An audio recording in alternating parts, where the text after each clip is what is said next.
So let's say that you're in your warehouse or your storage unit and you have a bunch of parts.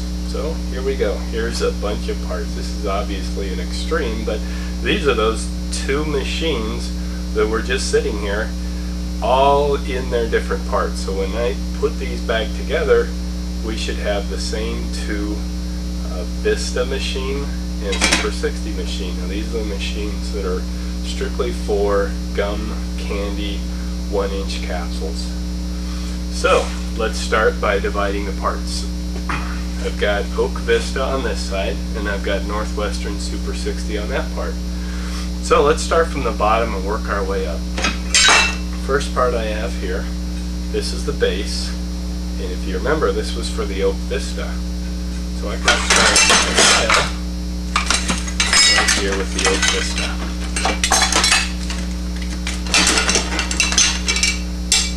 Now the Northwestern, I remember, is this, and both of these have a rod, so I know that's the base, because that's what the rod goes to. And I'm going to stash those right here. There's our base for each of these types. Now the next piece is the body. So I know the body on the Vista is like this. You can see it's got the chute actually built in. It's one piece. This has a solid metal piece. That what this does is it keeps the coin inside of this base. So I can put the base back on there. Now in the Northwestern, this is the base for that machine. Now the difference is it's completely hollow. The way this is designed so that it can be turned sideways for easy cash collection.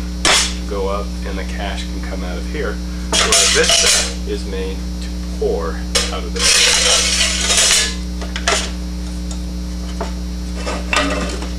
Now the next thing I have to do is to get the chutes assembled and the mechanism put in. So this one already has the chute installed inside of it. So I have a chute cover for a Vista. You can see it's pretty easy because it actually says Oak on it. And then this is one of the most important parts of your machine right here. And people will not understand that, but this is called the chute shield. And if anybody can think of the reason why this is the most important, yell it out. Chute cover goes there. Chute shield goes here, and it loops behind a couple notches and slides into place that way. Now the next thing is the mechanism. I'm lucky with this mechanism because it actually says Oak on it. It doesn't always say Oak though, and it just slides into place. It has a screw on the side that tightens right here that you can get it tight so that it doesn't slide out. That's especially important if you're taking the money out and you don't have your hand on this side of the mechanism. It actually has a handle, so you can do an easy collection this way. We'll prefer to hold it this way.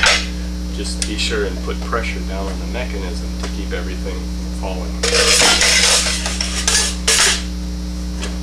Now the Northwestern's a little different. It'll have a chute that slides in like this. Sometimes they'll be metal, sometimes they will be plastic.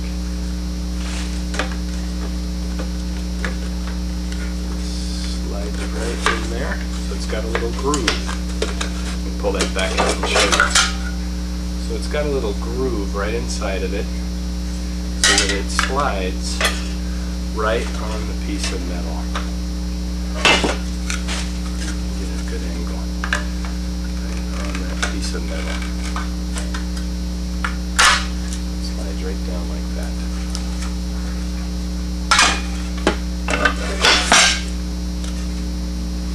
The next piece again is a chute shield. And if you haven't figured it out yet, this is what keeps the money from going back into the chute and returned to the customer. So a customer not only gets their prize or their candy, they get their money back. So it's very important that we have this in here, or you're going to go and the machine will probably be empty with no money in it, and you'll be trying to You'll be scratching your head trying to figure out how that happened. Here again is a chute. Works the same way as the Vista, just slides right in there. Chute cover goes on top of that. It actually kind of holds it in right here. And then on a Northwestern, the mechanism's a little bit trickier, especially like this mechanism that has a meter. So you're going to have to angle this in here and turn it so that it goes in properly. And a lot of times it's pretty tricky. Like right now. There. And then on the top there's a latch that latches down this way. Some of the older mechanisms have a longer latch that folds down and actually pushes over to make sure that this won't come up and down. That's probably even more of a secure way to do it. Okay, now we've got up to our base, our mechanisms, our chutes are all together. Now we need the hopper. So in a Northwestern, we have a hopper that looks like this. Goes on the top, sits on this base. Again, I always want to make sure this is flush at the top.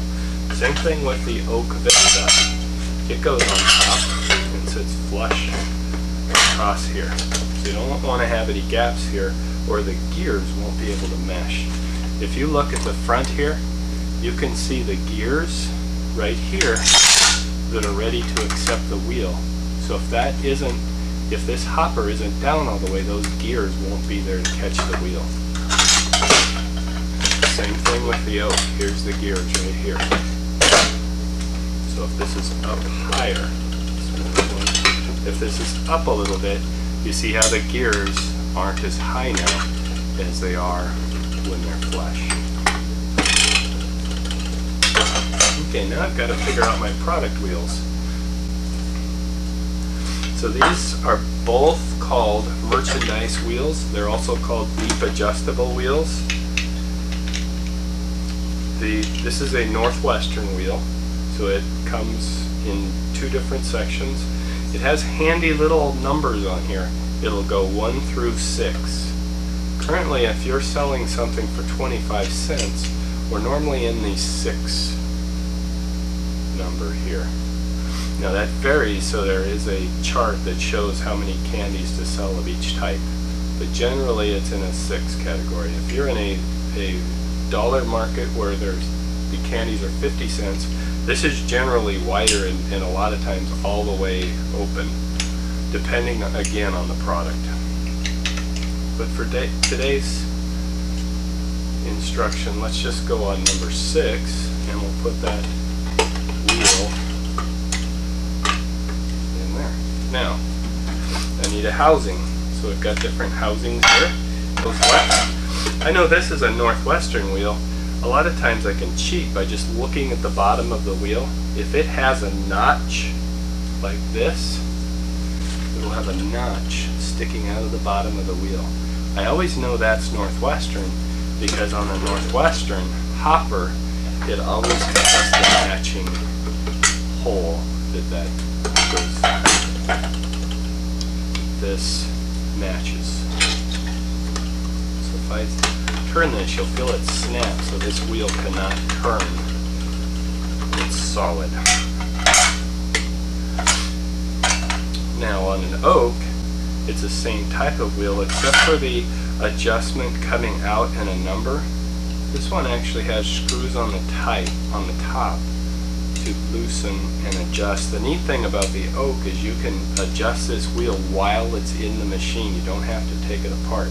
You can just simply loosen it, move it back and forth, and retighten it to the size, the appropriate size for how many pieces of candy you want to sell.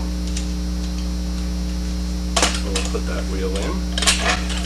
You can see how the gears are grabbing that wheel, and when I turn the wheel, making the gears move the wheel. Same thing on this one. Gears making it move. This is called the housing. And this is the housing for the Northwestern. I always think of a housing because it covers the hole. The first mistake people make is they'll put this back on the head, but unfortunately the first time the product goes in the head, goes right out of the chute. And the next time they go, it's an empty machine, and wow, those really sold good until they look at how much money's in it. Because always covers the hole. So you always want to put the house over the hole, and this is the housing. So it works as such, so that that's totally covered. On the Super 60, it has a gasket. Very important to have this gasket in at all times. What this gasket does is it holds the wheel down. You'll notice that this always has 2 screw holes in it. Even from the manufacturer, they don't use those screw holes. What they do is they use this gasket. That gasket makes this wheel hold down so that it cannot go out of that groove. And when the globe, you see, also has a ridge, so that when it's put on top, it puts pressure on that wheel so it cannot turn out of that direction. Now, if you forget to put this back on, over time this wheel will agitate its way out, and then all of a sudden you're back to a point where it's not covering the hole and all the candy's falling through the head. It's extremely important that it stays here. Use the gasket, globe goes on top. Okay, Vista, you'll notice how the Northwestern has a globe. Well, the Vista actually has a cage type system. So you've got the bottom of the cage, you've got the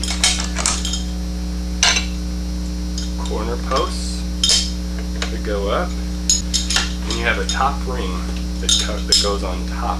The Northwestern actually will have 4 holes on the globe, and you notice all of these holes on this globe.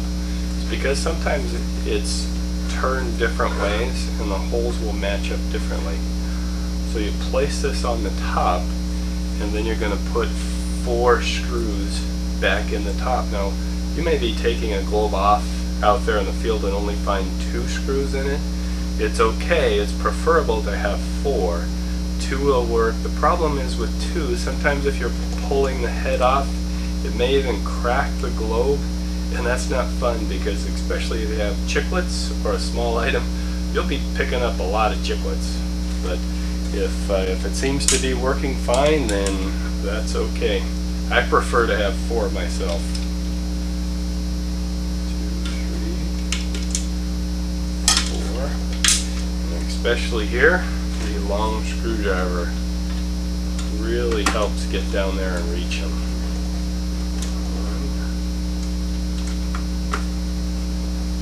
2, 3. Look at that magnetized screwdriver.